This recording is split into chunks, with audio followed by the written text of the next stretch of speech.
Yosha! Yo les fighters, vous l'aurez compris, aujourd'hui on va s'intéresser au cas de Végéto et essayer de comprendre s'il aurait pu devenir SSJ3 contre Buwan. Mais avant ça, on va déjà essayer de comprendre quelle était sa transformation justement contre Buwan. Est-ce qu'il était SSJ1, SSJ2? Et justement, pour commencer, on va d'abord apprendre à reconnaître un SSJ2. Comment reconnaître un SSJ2? Alors, pour reconnaître un SSJ2, en théorie, c'est plutôt simple, puisqu'il te faut deux choses, des cheveux ébouriffés et des éclairs dans ton aura. Si tu as les deux, c'est une certitude, tu es SSJ2. Le souci, c'est qu'on a déjà eu quelques contre-exemples dans Dragon Ball, puisqu'on a par exemple eu un Gohan contre Dabla qui est SSJ2, mais qui n'a pas les éclairs. Et pire encore, si on prend le cas de Vegeta, imagine Vegeta ou Vegeta contre Kid Buu en SSJ2, il a bien les éclairs, mais c'est hyper dur de discerner ses cheveux ébouriffés. L'incohérence Végéto. Le problème avec le cas Végéto, c'est que lorsqu'il se transforme, il a les éclairs et ensuite il ne les a plus. Donc on peut avoir plusieurs lectures possibles. Moi personnellement, j'en vois trois. La première, c'est que ces éclairs ne sont qu'un effet de style ou une erreur de Toriyama. Et ensuite, c'est pour ça qu'il les a plus. Donc Végéto est bien un SSJ1. Il a des éclairs pour sa transformation pour un effet de style ou une bêtise de Toriyama. Et ensuite, il ne les a plus. L'un des soucis de cette théorie, c'est que du coup, ça nous oblige à penser que Toriyama a fait une erreur ou a fait un effet graphique, ça c'est premièrement, et ça c'est une invention de notre part. Et deuxièmement, il faut quand même avouer que du coup, ce super Végéto, qui serait donc seulement SSJ1, est vraiment très fort, puisque autant, je l'ai toujours dit, il y a plusieurs paliers dans une transformation, autant là on parle d'un Végéto SSJ1, qui est certes bien entendu la fusion des deux guerriers les plus forts de la Team Z, c'est-à-dire Vegeta et Goku, mais qui serait donc en forme SSJ1 beaucoup plus fort que le plus fort des SSJ3 qu'on ait jamais connu. Vous imaginez quand même le niveau. Si en SSJ1 tu es déjà beaucoup plus fort que le plus fort des SSJ3, eh bien il y a quand même un petit souci là-dessus, mais après à la rigueur c'est possible puisque c'est vraiment les guerriers les plus forts. Mais vous voyez que ça crée quand même plusieurs petites incohérences, une invention d'une erreur de Toriyama ou d'un effet de style et une force dévastatrice pour seulement un SSJ1. Une deuxième façon de voir les choses, c'est de se dire que du coup, Végéto est SSJ2. En effet, il a les éclairs, ne pas les avoir ensuite, Gohan ne les a pas contre Dabla, ça ne l'empêche pas d'être SSJ2. Et pour ses cheveux, c'est vrai que c'est un peu difficile de le savoir, mais Vegeta lui-même n'a pas beaucoup de mèches lorsqu'il se transforme en SSJ2. Ça paraîtrait à peu près raisonnable au vu de sa force, et on pourrait très bien imaginer que le fait qu'il n'a plus d'éclairs ensuite, c'est tout simplement que peut-être que les éclairs ne sont obligatoires que quand tu te donnes un peu à fond. Et lorsque tu baisses un peu ton niveau de puissance, tu es SSJ2, mais que tu diminues ton SSJ, tu ne te bats pas à fond, tu es en train de plaisanter comme Végéto est en train de le faire, eh bien peut-être que tout simplement tu n'as pas besoin d'éclairs. Là, le problème de cette théorie, vous voyez, c'est que ça nous oblige à réinventer le SSJ2, ça nous oblige à supposer des choses qu'on ne sait pas, genre peut-être que quand tu te bats en SSJ2, tu n'as pas les éclairs. Et c'est vrai qu'à part Gohan SSJ2 contre Dabla, on n'a jamais vu ça, mais ça reste possible. La dernière explication, c'est tout simplement qu'en fait, c'est une forme propre à Végéto. Parfois, je veux dire Végéto, je le dis tout de suite. À donc Végéto. Tout simplement, cette forme de SSJ de Végéto serait sa forme propre à lui. Là, d'ailleurs, ça corroborait le fait que peut-être il ne peut pas devenir SSJ3. Mais ça, justement, on va en parler tout de suite. Végéto a-t-il le SSJ3? Alors, on a toutes les raisons de penser que Végéto peut devenir SSJ3. Déjà, faut-il le rappeler, Goku tout seul sait utiliser le SSJ3. Lorsqu'ils fusionnent, ils ont toutes les connaissances et toute la puissance des deux guerriers. Donc si Goku peut devenir SSJ3, pourquoi Végéto ne le pourrait-il donc pas? Ça c'est premièrement. Ensuite, tout simplement, c'est la fusion d'un SSJ2 Vegeta et d'un SSJ3 Goku. Je veux dire, à un moment, si Goten et Trunks, même si c'est pas la même fusion, puisque c'est une fusion métamol, arrivent à partir de simples SSJ bidons devenir SSJ3, alors pourquoi la force d'un Vegeta SSJ2 quasiment maxé et d'un SSJ3 Goku n'arriverait pas à se transformer en SSJ3? Ça paraîtrait quand même un peu bizarre. Troisièmement, la fusion Potala est une fusion extrêmement puissante, née des deux guerriers les plus puissants de la Terre. Qu'il soit en SSJ1 ou SSJ2, il démolit Buwan. Il est largement supérieur à Buwan, donc il n'a aucune raison de vouloir passer en SSJ3. Et d'ailleurs, l'une des dernières raisons qui pourrait expliquer qu'il n'a pas utilisé le SSJ3, c'est tout simplement qu'en plus, la transformation SSJ3 a quelques défauts puisqu'elle dépense énormément d'énergie. Donc toutes ces raisons mis bout à bout expliquent que Begito n'a pas eu l'envie de se transformer en SSJ3. Mais maintenant, on va voir plutôt les points pour lesquels peut-être il n'a pas eu l'envie, mais la capacité de se transformer en SSJ3. Il y a cependant quelques raisons qui peuvent nous laisser penser que Begito est incapable de se transformer en SSJ3. Déjà, l'une des premières raisons, même s'il a été un peu bidon, c'est qu'on n'a jamais vu dans toute l'œuvre canon de Dragon Ball un Begito devenir SSJ3. Après, je le dirai jamais assez, ne pas l'avoir vu n'est pas une preuve en soi, même si je vais donner ma conclusion après, je le dis tout de suite, ne pas l'avoir vu n'est pas une preuve. Il a simplement pas eu besoin du SSJ3 peut-être. Donc ça, je le dis comme ça, mais je le réfute directement un peu après, comme vous pouvez le voir. Ensuite, l'une des raisons qui peut faire que Begito n'est pas SSJ3, c'est simplement un choix de l'auteur. Il peut simplement décider que Begito ne sera jamais SSJ3 par choix. Et il y a plusieurs raisons au fait que l'auteur peut décider que Begito ne peut pas devenir SSJ3. Déjà, on le dira jamais assez, c'est hyper embêtant de faire ces longs cheveux là, de les dessiner, que ce soit d'ailleurs de les dessiner ou de les animer. Donc déjà, juste pour ça, il pourrait décider qu'il ne sera pas SSJ3.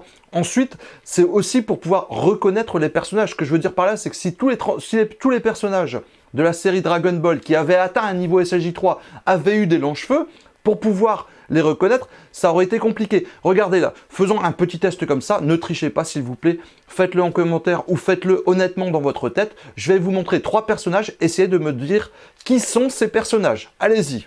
Le premier. Le deuxième.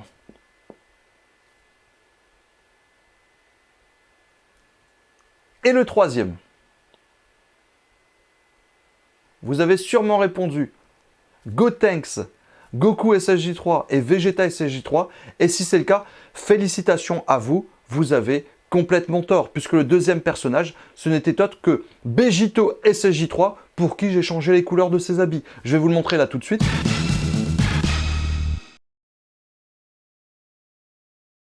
Donc vous voyez que le souci de cette transformation SSJ3, c'est que si tous les personnages l'ont, le fait d'enlever en plus les sourcils et de rajouter des longs cheveux, non seulement c'est embêtant, mais le fait d'enlever les sourcils nous empêche de pouvoir bien discerner les personnages. À partir du moment où tu enlèves les sourcils, il est difficile de distinguer un Vegeta d'un Gohan, d'un Goku. Ou pire encore, d'une fusion, parce qu'en plus déjà une fusion, il y a un peu les traits des deux personnages. Donc s'amuser à donner le SSJ3 à tout le monde, c'est vraiment difficile ensuite de les discerner. C'est peut-être pour ça que l'auteur, Toriyama, peut faire le choix de ne pas le donner. Et ça, il a déjà fait par le futur. Ce que je veux dire par là, c'est que Vegeta, il décide qu'un Vegeta va dépasser le niveau SSJ2 et donc avoir la puissance d'un SSJ3, mais en restant SSJ2. C'est aussi valable pour Trunks, et même dans les nouveaux personnages, quand on a des Broly, ce genre de choses, ils préfèrent leur donner une transformation propre à eux-mêmes, quitte à juste changer la couleur de cheveux, ce qui est assez simple, plutôt que leur donner une transformation SSJ3, parce que je le répète, imaginez un Broly en SSJ3, on aurait du mal à le distinguer, je parle juste du visage, hein.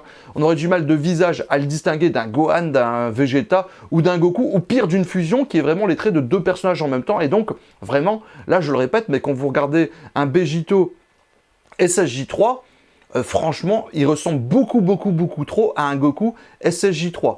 Et l'une des dernières raisons qui pourrait nous donner à penser que Begito est incapable d'être SSJ3, c'est tout simplement sa puissance. Alors certes, et je le répéterai jamais assez, la fusion Potala est extrêmement puissante, ça il n'y a pas de souci là-dessus. Certes, c'est aussi la fusion des deux guerriers les plus puissants de la Terre, c'est-à-dire Vegeta et Goku, qui sont respectivement SSJ2 et SSJ3, mais à un moment, surtout si on considère que Begito est SSJ1 dans l'histoire, eh bien, ça signifie que vraiment, il y a une sorte d'incohérence de puissance, parce que ce Begito SSJ1 est beaucoup trop balèze. Je redirai jamais assez, mais peut-on imaginer qu'un SSJ1, même si je l'ai déjà dit, il y a plusieurs échelles de puissance dans un SSJ1, est-ce que vraiment un SSJ1 peut être le plus fort des SSJ3, si vous voyez ce que je veux dire? Donc voilà, ça crée une petite incohérence, mais je vais tout de suite vous donner ma conclusion. La conclusion. Pour conclure ce débat, il ne fait aucun doute que dans la logique, Begito peut devenir SSJ3. Goku possède déjà le SSJ3. On avait déjà vu avec Begito qu'il peut être Blue et même Blue maîtrisé, alors que seul Goku à cette époque, dans l'arc Zamasu, maîtrise le Blue. Donc si Vegito arrive à maîtriser le Blue, alors que seul Goku le maîtrise, c'est que quelque part, ce Vegito-là, dans l'arc Buan, peut maîtriser le SSJ3. Mais maintenant, c'est compliqué parce que j'ai vraiment l'impression que la forme d'SSJ qu'il utilise contre Buan n'est pas un SSJ en fait, que c'est une forme qui lui est propre. Et donc, ça signifierait qu'en fait, ce Vegito était déjà au max. Quand je dis au max, c'est-à-dire que c'était sa meilleure forme possible contre Buan, mais que, bien entendu, il jouait avec Buan. Ça, c'est pas un débat. Parce que sinon, vous imaginez, à partir de là, un peu les petites incohérences que ça peut créer. Parce que si vraiment Vegito... Partons du principe qu'il est SSJ1. Comme beaucoup, 79% des gens, j'ai vu dans le vote de Rickly sur sa chaîne, ont dit que Vegito était SSJ1. Ça signifie que vous imaginez la puissance d'un Vegito SSJ2 et surtout d'un Vegito SSJ3. Et du coup, ça crée quelques incohérences avec l'arc Beerus. J'ai envie de vous dire, quand Beerus arrive se bat contre Goku SSJ3. Goku SSJ3 perd et dit ensuite, il est certain que la fusion, que ce soit d'ailleurs Potala ou Metamol, ne lui servirait à rien. Ça signifie quoi? Ça signifie que potentiellement, du coup, il n'a pas conscience, ou en tout cas, il pense qu'il n'a pas forcément d'autre forme. Parce que, je suis désolé de vous le dire, mais à un moment, qu'est-ce qui est le plus fort alors, du coup? Parce que moi, j'ai toujours dit que peut-être que Goku God est plus fort que Vegito. Peut-être, j'en sais rien, en fait, j'ai pas envie d'ouvrir ce débat tout de suite. Mais, une chose est sûre, si Vegito avait encore du Vegito 2 et du Vegito 3 derrière lui, alors dans ces cas-là, j'ai presque envie de te dire, fusionne pour te battre contre Beerus, t'aurais été beaucoup plus efficace. Je sais que cet argument n'en est pas un, mais tout ça pour vous dire que vraiment, ma conclusion définitive sur cette question, c'est tout simplement que je ne veux pas répondre.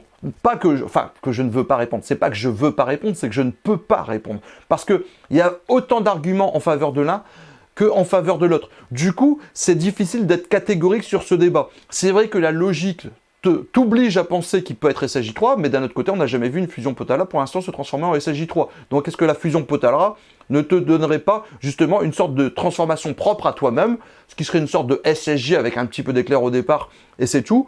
Et voilà, parce que vraiment, niveau de puissance, après, si on peut imaginer que Vegito a encore 2 transformations au-dessus, ou au moins une, le SSJ3, eh bien c'est compliqué pour la cohérence, mais du coup ça ferait vraiment de Vegito l'être le plus fort. Après d'un autre côté, je me dis que Goku et Vegeta sont déjà tellement forts de base que une fusion qui est une multiplication peut les rendre vraiment extrêmement forts. Mais voilà, c'est vraiment ma conclusion sur ce débat, c'est que je ne peux pas trancher, je suis désolé, hein, je sais que je n'ai pas pour habitude de faire ce genre de choses, mais à un moment, quand tu as vraiment autant d'arguments en faveur de l'un que en faveur de l'autre, eh bien voilà, j'ai presque envie de vous dire, seul l'auteur peut trancher, et pour l'instant, il ne l'a pas fait dans le sens où il n'a jamais utilisé le SSJ3 dans l'œuvre canon de Dragon Ball, mais d'un autre côté, il n'a jamais dit que c'était impossible. Donc j'ai presque envie de vous dire que c'est à l'auteur de choisir.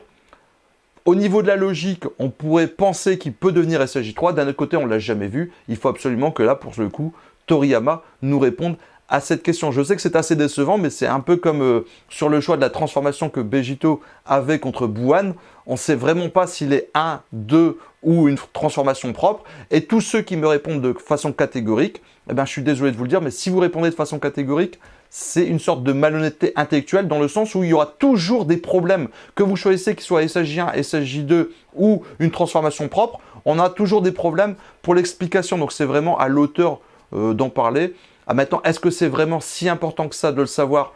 Je ne sais pas, mais c'est vrai que moi, j'aurais quand même voulu savoir si Vegito peut devenir SSJ3. Et j'imagine que vous aussi. Donc, n'hésitez pas à me donner vos avis en commentaire. Je le répète, ne soyez pas catégorique parce que franchement, il y a vraiment trop de points négatifs pour pouvoir un peu clarifier les choses. C'est-à-dire qu'à un moment, si tu me dis qu'il peut devenir SSJ3, ça crée quelques incohérences. Pareil pour la transformation de base de Vegito contre Buan. Si vous me dites qu'il est SSJ1, bah, je vous répète, il y a le problème des éclairs, donc ça veut dire que Toriyama a fait une erreur, ce genre de choses. Je ne vais pas refaire toute la vidéo. Si vous me dites qu'il est SSJ2, bon, du coup, pourquoi il n'a pas ses éclairs après? Il faudrait expliquer, mais bon, Gohan a aussi pu ne pas avoir d'éclairs contre Dabla, donc pourquoi pas? Et pour les cheveux, je vous rappelle que Vegeta en SSJ2 n'a pas vraiment beaucoup plus de cheveux ébouriffés. Et si c'est une transformation propre, bon là, vous me direz, ça crée moins d'incohérence et ça collerait avec le fait que Vegito ne peut pas devenir SSJ3 du coup, puisque si sa vraie forme, sa vraie transformation propre, il n'a pas forcément de transformation au-dessus, un peu comme un Broly, une Kale ou ce genre de choses. Donc, pourquoi pas? Je vous laisse vous donner vos avis en commentaire, réfléchissez bien, ne soyez pas catégoriques s'il vous plaît les fighters, et moi je vous dis tchuss et à bientôt pour de prochaines vidéos.